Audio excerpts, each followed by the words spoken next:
I'm super, super excited to introduce you to Jason Parmer, and just to give you guys a little bit of backstory. So some of you know my story of starting down the traditional route to produce a TV show. So back in 2011, I had this sense of clarity that, oh my God, I need to be on TV. I need to have my own show. I'm going to travel the world and I'm going to share these great stories of natural health and wellness. So one of the first things you have to do is you have to create the concept. And then you have to start putting a budget together. Okay, you know, if I'm traveling to all these places, how much is that going to cost? I'm going to need a videographer. I'm going to need editing services. And so I kept traveling down this path. And I was doing a PR sort of half-day training program. And I was telling them about my TV show idea. And they're like, oh my gosh, you need to talk to this guy. His name's Jason Parmer. He has, he went to school here, and he's just, you know, such a talent and so creative. And so I was interviewing probably 3 or 4 different production studios, different videographers. And I met with Jason literally like a week before I moved from Kentucky to Florida. And when he sent me his proposal, there was a difference in his proposal versus everybody else that had submitted proposals for me. So most of them were around equipment, lighting, turnaround time, professionalism.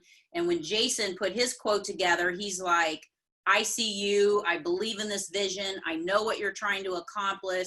Yes, I have all those other technical skills, but I'm in it because of what you're envisioning, what your dream is, and what your passion is. So Jason was the creative producer. He was my main videographer. He did most of the edits on both of my first TV shows. The first one won an Addy Award. The second one was nominated for an Emmy Award. So couldn't be more pleased than to introduce you to Jason. And he is going to walk us now through the logistics of lights, camera, and getting ready for the action part.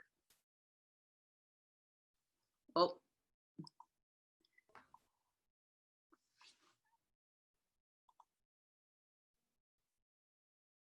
Unmute. There we go. There we go. Am I unmuted? Can you guys hear me? Yes. And I think you Awesome. should be able to share. Do you see that? Let's see. Yes, Okay. actually. There it is. Yeah, I don't need that right off the bat, but we'll get to that in a minute. First of all, it's great to meet all of you guys. I feel like I know a little bit about some of you guys because I watched a couple of your videos. So it's really good to meet you. And Deborah, really good to see you. You're looking great, as always. This is a lot of fun to be doing this. So I just wanted to talk about what this session is going to be about. So starting out, this is going to be a little bit more of a technical session. Technical skills to create a great shoot every single time. And so basically what we'll start with is identifying and understanding your tone, the tone and feel, because that will be reflected in every area of production. The way that you frame your shots, the way that you create a set, the way that your music and B-roll choices work in your favor. So every aspect of production will focus on this tone and feel that you're creating. So while this will be, and I'm going to give a disclaimer, some sections of this will be very technical and very kind of nerdy and very geared toward videographers. When you're getting started, you're going to have to master, maybe not master, but at least have a working understanding of all of these techniques. So some of this will get kind of heady, but it's all with the purpose of serving you to help your tone and feel be better and look more polished. So with that being said, we're going to jump right into talking about tone. And this is one of the things that I think as I've been working for almost 20 years on my own has been understanding what people are trying to deliver. And when Deborah did her great introduction, it's such a sweet introduction. One of the things I think did set me apart from other videographers is understanding what she's hoping to do in the world and how to capture that energy and that message in a powerful tone. So I'm sure that you guys have already started thinking about that. But one of the services that I offer on the side is doing media training. And in media training, what I help clients understand is what their voice is, what they should look like, you know, how to look the part and act the part, because you can't be all things to all people. You know, I worked with a group of nurse anesthetists recently, and they needed to come across as very confident, but also very believable and trustworthy. So they can't be all different things, but they can definitely be trustworthy, and they can be kind, and they can be compassionate. So the tone is oftentimes more important than the actual words that you're saying. And a quick example of that, my first job out of college, the company that I was working for, my boss there, just before I'd started working, there was a little bit of a PR scandal, and she was the spokesperson for the company. So she was responsible to deal with a not great situation that she had no part in doing, but she had to be the representative for the company.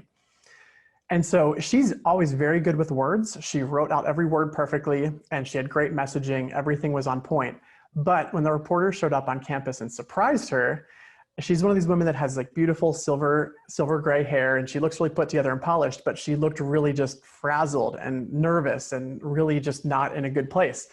And so it didn't matter those carefully crafted words that she had, because she appeared really, really unconfident and very nervous.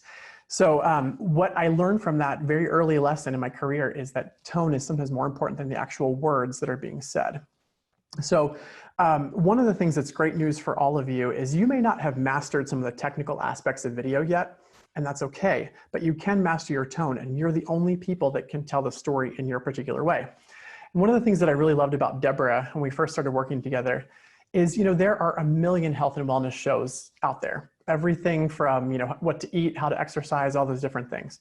But Deborah brought a unique story to her approach, and that was that she was kind of this self-proclaimed everyday middle-aged woman who didn't have a perfect body. She didn't have all the perfect things. She wasn't this like health and wellness Barbie yet. Now she kind of is right now. But at the time she wasn't. And one of the very first episodes that we shot was her doing an abdominal massage. I remember thinking that was incredibly courageous, because she was laying there and she decided she didn't like it because she really didn't like her tummy area, as most of us do. I mean, who does like their tummy area, right? But she was laying there on a table while someone massaged her stomach for the whole world to see. And that was, I think, the moment, Deborah, when I knew that you had something special, because not everyone's willing to do that. And people may not have remembered, okay, Ayurvedic abdominal massage and where you go to do this and how you should look for a licensed practitioner. No one cared about any of that. What they cared about is this is a woman who risked it all, did something that they would never in a million years dream of doing. And she did it because it was important and she wanted to show authenticity. So that was something that she had that no one else that I had seen in the industry was doing. So basically all that to say, you guys all have an aspect of your story, your life, your message that is unique to you, and no one else can take that from you. So that's the first thing. So I want to show you guys a very embarrassing clip. I put together a fake sizzle reel years ago, and I thought, this is the time that this needs to come out. I was building a house, and I put together just a fake teaser about a show concept if I were to build this show by myself. And so I'm going to play this clip for you just to show you an example of a sizzle reel and how it hopefully captures my personality in a creative way. And I want this to inspire you to do the same thing with your stuff. So hang on one second. Let me get this pulled up. Okay.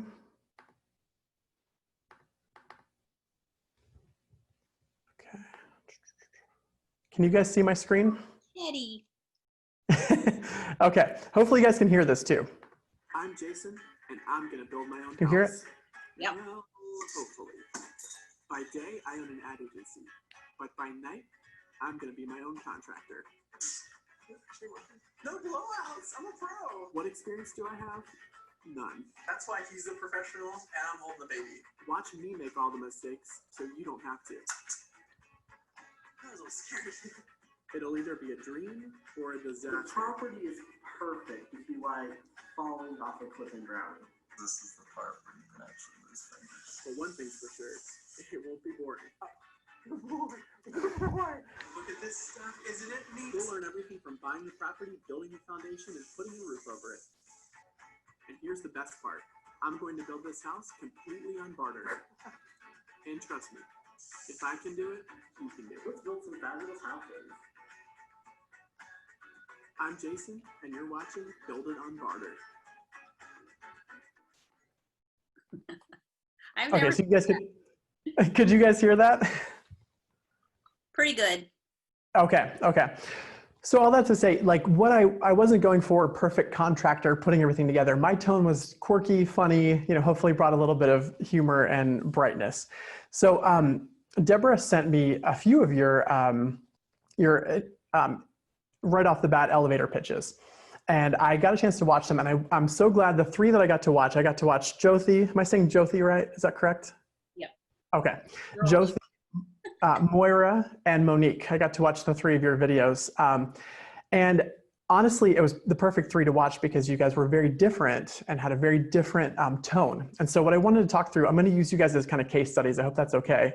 And actually, are you guys here? Let's see. Yes, I think they are. Let's see. I see Moira, I see Monique, and I Monique's think I here. saw Josie. Yep, Jyothi's here. They're all Okay, here. perfect, good, awesome. So, you know, you guys had very different tones, at least from what I observed, and thinking as an editor, how I put this together, you guys had very different tones. And so I'm going to give you some suggestions about these three very unique tones and how that will look and sound and feel different as we start putting some other elements other than just your faces on these videos. So Josie, right off the bat, I loved that you had this very high energy, busy mom, you know, working mom, lots of purpose, lots of color, lots of vibrant and, you know, electric kind of feel. You're someone who I feel like I could sit down and just, you know, have a really powerful working lunch with, and we'd solve all the problems in the world. So that was a very definite tone and feel. Moira, I loved your video because first of all, I loved your accent. I was kind of curious where you're from. Are you from Germany? Is what I'm going to guess? Oh, let's find. No, I'm from Scotland. Scotland. Okay. I didn't get quite enough then to get the whole accent. But I loved your accent. And to me, the way that you scripted your elevator pitch, there was like an air of mystique and intrigue and mystery, like something just, I wasn't quite sure where this was going to go. And it was a modality that I wasn't quite as familiar with. So it was really interesting from that perspective. So I would go with like this kind of mystical vibe, which I feel like is an important factor that you bring to the table. And then Monique, you have this like warm sage wisdom kind of comfort food for your soul kind of look and feel, where you had a very deliberate pacing with your tone and your voice. I just felt like I could trust you with anything. And, you know, we could, I feel like you're probably Oprah 2.0, honestly. So that's really good. But you guys had very different tones. And for some of you who I did not see your videos yet, I was curious to know if I could get a couple of you to weigh in. If you had to describe your tone, and keep in mind, we'd all love to be thought of as like authentic and the leading most expert in our field, and funny and approachable and humorous and all these different adjectives. But if you had to hone in on just one or two, I'm curious what some of the others of you that I didn't see your videos for, what you would say would be kind of your tone that you would hope to convey to your audience. So does anyone want to volunteer? Just unmute yourself. You'll have to unmute yourself. And if not, while we're talking about that, Josie, Moira, and Monique, was I right in kind of what you're hoping to put out there in the world in terms of tone and feel? Or was I wrong? No, it is Myra. I do think you nailed it. Good. Yeah, this is Monique, and you definitely nailed it for me. Good. And I really enjoyed the feedback because I'm always not sure if my pacing is too slow with my words or, okay. No, that's great. Really, really good. And my opposite of Monique, and like, am I talking fast? No, see, and that's the thing. You guys have, all of you, like, I mean, I'm assuming you must be the cream of the crop. I didn't see the other ones yet, but you guys all were so different, but so good. And so I feel like there's a lot that you can build on with that. But honestly, you know, Josie, you're never going to be the same personality as Monique, and, you know, and Moira, you're not going to have the same personality as either of these two either. So you have to capitalize on that. So I hate to kind of rush through this. There's a lot of stuff to get through. So I'm going to jump right in here. So we talked about tone. The first thing that we need to establish your tone, and this is where I have a little bit of critique of these three videos, and it's not meant to be, you know, a harsh criticism, because this is something that you weren't asked to do yet. But we need to start with the set. And so when we think about the content that you're wanting to convey and the tone you're wanting to convey, we need to remember that people are going to glance at your video before they ever actually watch the video. So they're going to see just a couple seconds scroll by, and they're going to make a snap judgment as to whether or not they want to keep watching or if they want to move on by. So if someone were to glance at your video, they should know who you are and what you do from the set and the appearance of your set alone. So remember that on Instagram and Facebook, as you're scrolling, those videos are going to start auto-playing right off the bat. And what they see in those first 2 seconds is going to determine if they keep scrolling or if they stop for just a few seconds and watch what you've got, or unmute you and actually listen to what you've got to say. So the first tip that I have is I want you to think of yourself as an interior decorator. Okay, so this should be a really fun process. And all of you guys are going to be, you know, channel hosts. You guys are going to be putting yourself out there for years and years to come. So this is something that is really worth investing in. And this is because this is your calling and purpose. So the very first thing is to own your space and to create a semi-permanent space that you can always live in that looks and feels the part of what you want to do. So back to those nurse anesthetists. You know, I wanted them when they were in their set to be wearing the scrubs, to have a stethoscope around their neck, even if that's not necessarily completely authentic, and to be in a space that looks very medical. They wanted to be taken very seriously and be considered on par with the doctors who are anesthesiologists. So it's really important that your set reflects that same thing. So honestly, you can go shopping in your own home.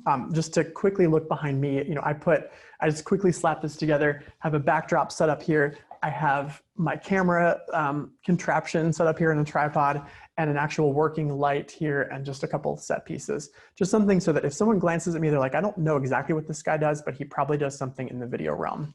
So we should know that just by looking at you. One thing that may not come super obvious to you is that, and I get this a lot when I'm working with clients, I'm doing video shoots for clients.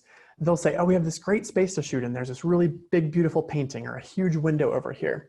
And that works great for interior design when you're looking through the building. But it doesn't work as well on camera because everything needs to be kind of at eye level when you're sitting. So you can see the light is kind of at eye level, the camera is kind of at eye level. But a lot of times pictures and beautiful paintings are typically a little higher up, you know, on the wall because they're at eye level when you're standing. So be aware of that when you're building a space. The only thing that matters is what's being captured in the frame of the video. So pay attention to just kind of where that eye level is. And then this should also reflect your personal style. So while we're going to try to bring in some items that really reflect what you do and who you are, make sure that it feels authentic. You know, if your style is kind of mid-century modern, you don't want to have some antique furniture behind you. You want to have something that really reflects who you are as a person.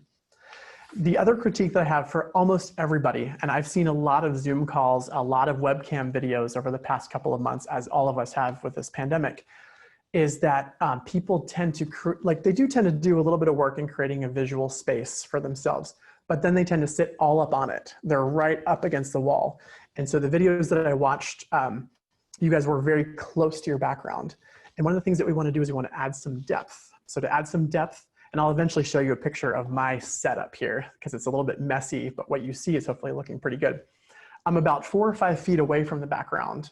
And then the camera is another 4 or 5 feet away from me. So we have a very long set here. So even if you have a really nice looking backdrop, just pull yourself away from it a little bit. That will really, really help. And that also helps to create some of that blurry background. Like you can probably see my background is just a little bit soft. It's not completely sharp. Like I'm in focus, the background is not completely in focus. To do that, we need some depth between me and the background and then me and the camera. So that's how we do that. Now we can't talk very much about set pieces until we start talking about lighting. This is when we get into the very technical aspect. However, this is also very psychological. So when you're lighting an area, and you guys can just stop me if you have any questions at any point, please just, you know, say something and jump in. But you want to be very considerate when you're choosing a space to shoot in of what the existing lighting situation is. The main thing I want to talk about is windows. So in my setup here in front of me, there are some big windows here. Now that's a concern because that light changes throughout the time of day, throughout different seasons, all that different stuff. So be aware where the windows are. Of course, we don't want to have the windows to our back, but I do have the windows to my front because it provides really nice natural lighting on my face. That's a really good thing to think about. The other thing, the next step that you're going to need to do is to turn off all of your overhead lights. Overhead lights create a lot of shadow under our eyes, which tends to make us look like raccoons, and no one wants that. So turn off those lights overhead. They also have a really kind of ugly cast to them when we're looking at people. The one thing I want to talk about is the most essential building block for lighting is called the key light. That's key, like, you know, you turn a key into your car. So the key light is the building block for lighting. And this is something that you can honestly get by with your setup with just one light if you do it right, and you can make it look really, really good. So one light, do it right. That's the key light. I'm going to share my screen for just one more second here. Let me find it. Here we go. Okay, so How many of you guys, can anyone tell me who this painter is that did this painting? Does anyone know? Rembrandt. That's right. That's right. This is Rembrandt. And he's a famous painter who kind of created this look called Rembrandt lighting. Of course, his were paintings, so it wasn't actually, it wasn't video, but the same principles apply. And you can see the signature look is what we kind of want to go for to varying degrees. So this is all these pictures are going to be very moody, very intense examples of Rembrandt lighting. But you can see one of the hallmarks of Rembrandt lighting. Let's see if I can use this funky little tool here. It creates this little triangle right here. Do you guys see that? And what that means is, so the light is hitting this woman's face from over here on her right, and it creates a little shadow from her nose onto the side of her face, and it creates this telltale triangle on her face. That's called a Rembrandt lighting. And honestly, how do I get rid of my pen here? Let me see here. Sorry, there we go. So you can see this in a lot of different types of images. Let me get rid of this. Hold on, sorry. Tried to be fancy and then I couldn't do it. Okay, let's clear this away. Clear, there we go. So you can see that like triangle is very, very reminiscent of Rembrandt lighting, and that's what we want to try to go for to some extent. Most people, when they're kind of beginners at lighting, they just think, I just want to have, I just want to light myself. I want to be very illuminated, but we want to actually try to be somewhat creative with our lighting so that we have that nice shadow on one side of the face and brighter on the other side of the face. So how do we actually do that? Let me stop sharing here. How do we actually do that? So the first thing that we want to do is we want to think about having a very diffused light source that's about 45 degrees from our face. So you don't want the light directly in front of you. You want it over to about 45 degrees and softly falling onto your face. And you want a very diffused source of light, which can also be this outside lighting coming in. Outside lighting is really beautiful, natural lighting, but you want that to be very soft.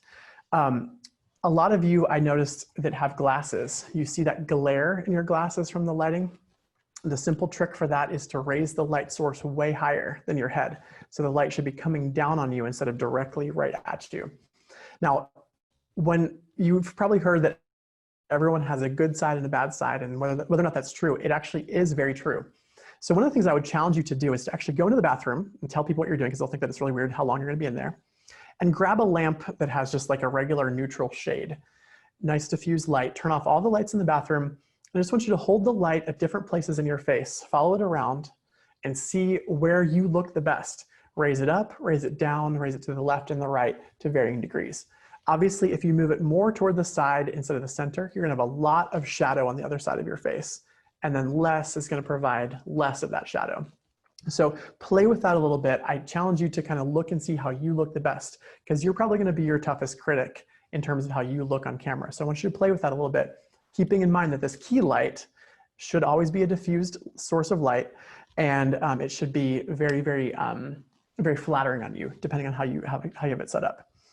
I'm gonna actually, just looking at the time here, I'm gonna skip my segment on color temperature of lighting because it's a very important aspect, but I have a short video that I can show you later if we have time that will unpack this. But my basic general rule of thumb is why I mentioned the windows earlier, is that typically light coming in from outside has a bluer tint to it, which our eyes can't see, but cameras can see.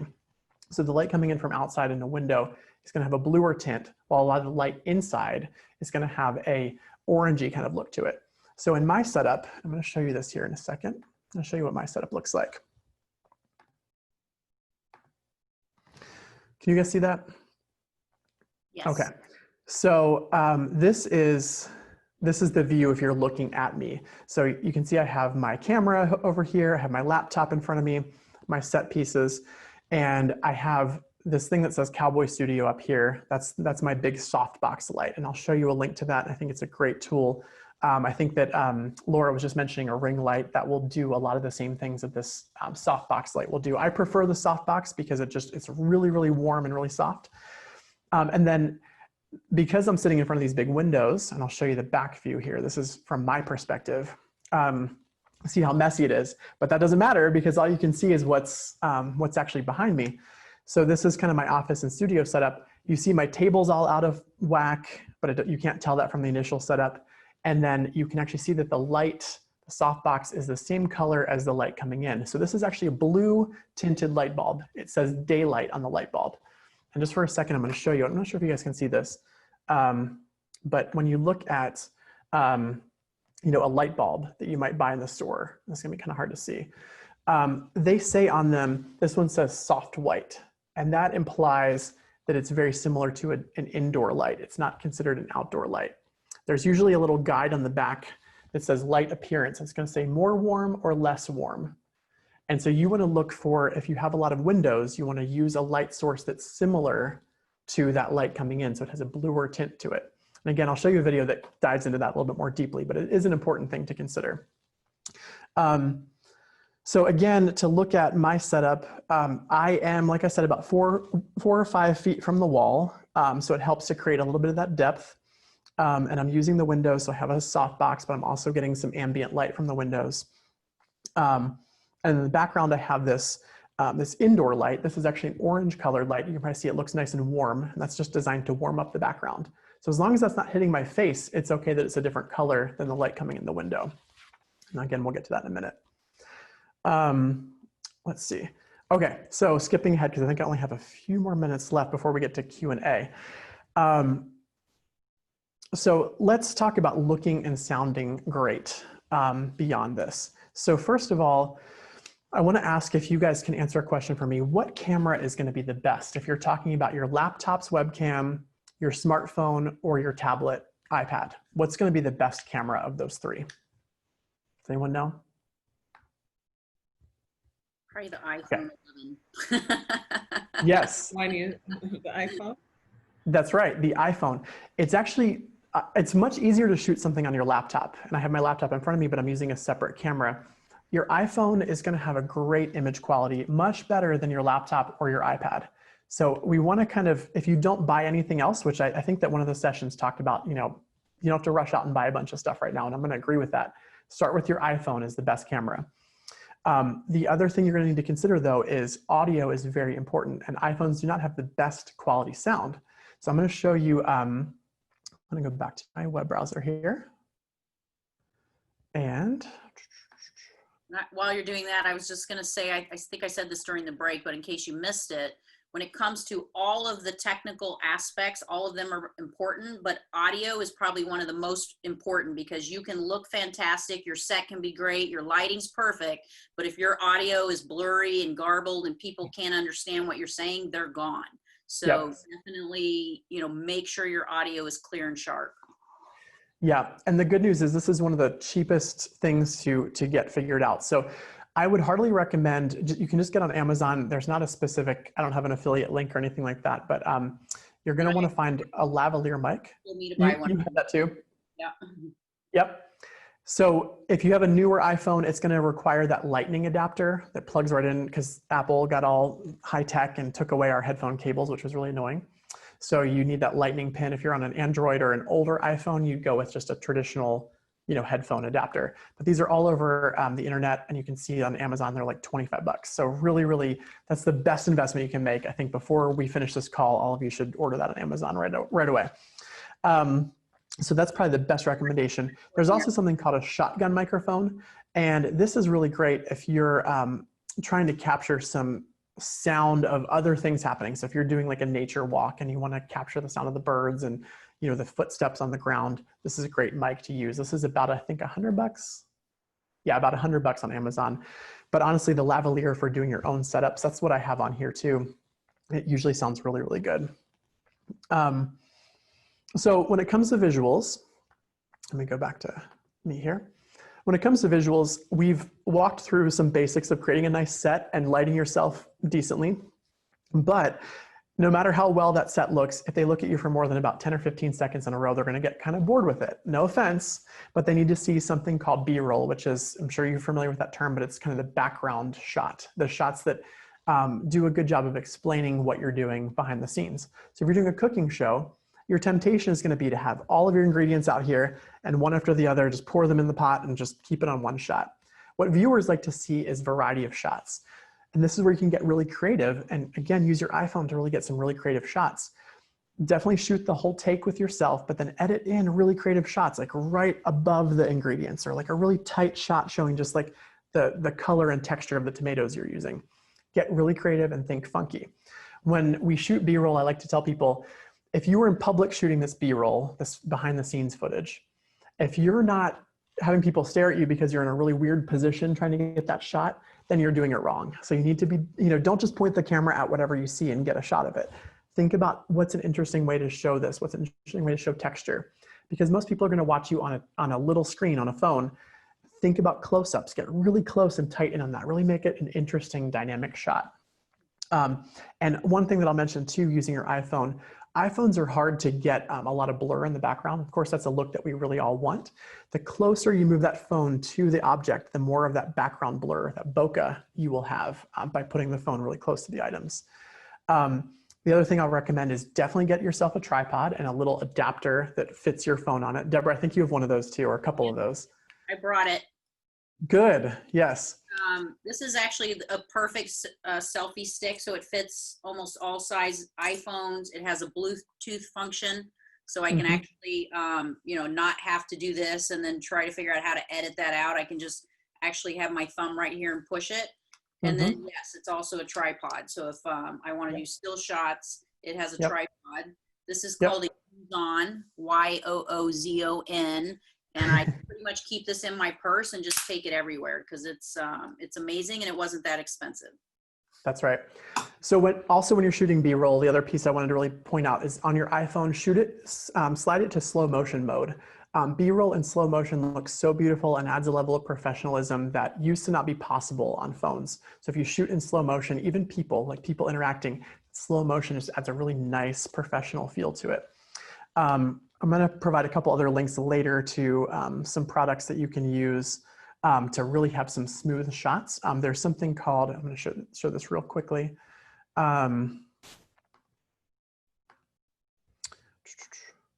This is called the DJI Osmo. And what this is, it's a little, it kind of looks like a selfie camera kind of thing. But what it is, it's called a gimbal. And you put your camera in it, you put your iPhone in it, and it lets you do any kind of motion and it smooths out the motion. So it looks like you have this crane or this beautiful, huge long tripod track setup. It's really, really a good piece to have if you're gonna do a lot of B-roll shooting and a lot of shooting out in the field. And I wanna show you real quickly, while I'm looking at that, this is a video that, let's see, that uses a lot of gimbals, a lot of gimbal moves. Oh, wrong one. That's in our building to show you what life is like as a business student at UK. Everything that you need as a business student is right here in this building. This is the atrium. I like to think of it as the living room of our building, where everyone comes together to congregate. We have the social. So that's all B-roll. So A-roll is direct to camera, B-roll is all these side shots. That's right. A cup of coffee or. And we don't need to watch too much of that, but the main point that I wanted to make there is that, all those sweeping shots, like the pans and the tilts, all of that, that was done with a gimbal that just, you can throw that camera around and have these really dramatic moves, but the gimbal smooths it out. So it's very smooth and not shaky. So it's a really good thing to invest in for about $100 if you have it to spend. So now the last piece that I want to talk about for now, let's see, is this the last piece? For now, is some things that will really elevate your production. And I have a little surprise to show the three of you guys who did contribute, who I did get to watch your videos, your elevator pitches. And that is, and this is this will be a game changer for you, I hope. So back here to my web browser. Oh, forgot to show you guys the light that I'm using here. This is this is called a softbox light. And it comes with a little stand. It comes with the light bulbs that are calibrated for daylight. And it's just that's the nice soft light that I'm using. Again, you can just type in softbox light on Amazon and you'll be able to find these all over. But I want to tell you about this great tool called Soundstripe. And this is a subscription-based model for licensing for licensing music. And music is one of the things that will really, really elevate your productions, make them just sound, they'll have that feel, that same tone that you were going for with your delivery will be underlined, underscored, if you will, with music. So Soundstripe is a great option because it lets you choose your genre, your mood, all those different things. And it's a subscription model, so you can use it as much as you want, download as many pieces as you would like, try them out, and then there's no additional licensing fees. And I believe it's like $15, $20 a month. It's not very expensive. You can choose through any of these pieces of music. They're always adding things to it. There's other ones out there like it, but this one seems to have a pretty good catalog. There's a lot of cheesy music on here too, so you have to look. Every time you have to kind of really search and search and search. Spend about 30 minutes per video trying to look for good music, but it's a really, really great tool. And along those lines, another tool that actually Deborah introduced me to, I think Deborah and I found this at around the same time, is something called Video Blocks. And that is a tool that basically does the same thing with B-roll. So I can type in, you know, eyeball, and there's a bunch of clips with a membership here, which is, again, I think about $20 a month. You can license all of this B-roll and be able to find amazing shots that kind of go in the background of your video. This can get cheesy too, and you don't want to be too literal with your B-roll. You know, if someone says, I was really struggling with my weight, and then you show someone with the, you know, tape measure on their waist, it's just a little too literal. You want to think a little bit more abstract and a little bit more symbolic when you're thinking about this type of B-roll. But this is a fantastic tool for finding this. So I would definitely recommend it. And the last piece of items that I want to recommend is behind me here. This is actually just a printed backdrop. And if you search for, what did I search for? Backdrop wood or backdrop brick or something else. You can find tons of these backdrops on Amazon. And so as you're thinking about creating your set, your virtual area that's going to be your home and going to be a place where you're going to be really working from and putting a lot of content out, it's worth spending, you know, these are not very expensive, 20, 30 bucks for a couple of these to really create an interesting set piece, I think is really worth it. And, you know, mine, you can probably tell it's a set piece because I have stuff on either sides that's visible, but you can, you know, add a couple of real life pieces and then the backdrops will really add a lot to it. The last piece of freebies is this website that I don't have up yet called pexels.com. And this is basically free stock images. So these are still images. Looks like they do have some video here, but these are kind of edgier, more interesting looking photos. These can really be great to add to your videos as well. So hopefully that gives you guys just a little bit of inspiration to really narrow in on what that tone is and what you want people to leave with, what you want them to feel when they're done watching your video, and then find all the elements, everything from set to sound to music to B-roll that makes it do exactly that.